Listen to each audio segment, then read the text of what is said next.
After Sergio Lozano had dinner at his parents' condo Wednesday night, they said their goodbyes and he returned home to his own unit in the building across from theirs. My mom was cooking dinner. My wife came over. We were watching the Marlin baseball game. We had a great dinner. My mom made one of my favorite desserts. This was the last time he would see his parents. When his dad started having health problems, Sergio purchased an apartment across the street to keep an eye on them and make sure he could be there in the event of a medical emergency. My dad's dream always was to be able to live at the beach. I could always see from my apartment, my parents' apartment. I could even see when night would hit, when my mom was cooking, and my dad watching the news or watching TV. It was very endearing to have him so close.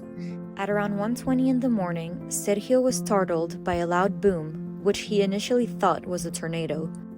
So he stepped outside on his balcony to bring the patio furniture inside. And when I look out, it's not raining. And I just told my wife, the building isn't there.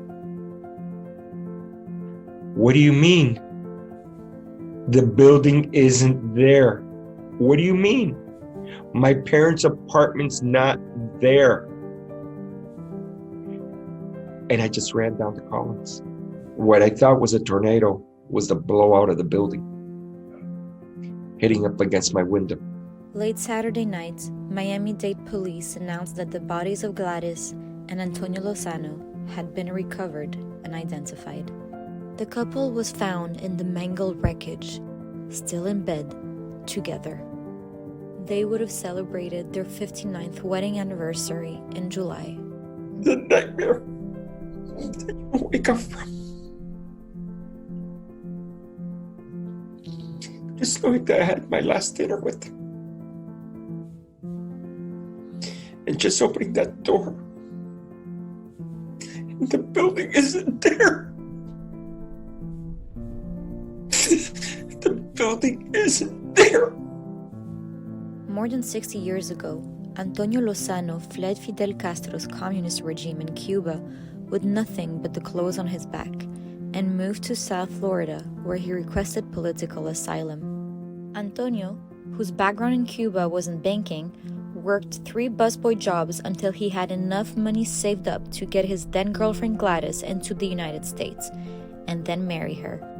For years, the couple worked multiple jobs 7 days a week in order to provide for their American-born children while living in a 3-bedroom home with 8 other people. All I remember is my parents working and working and working to provide for us. It was family. We were together. We're one. After Antonio was hired to become a bank clerk, he quickly climbed the ranks, and years later, he would become executive vice president at a Miami bank.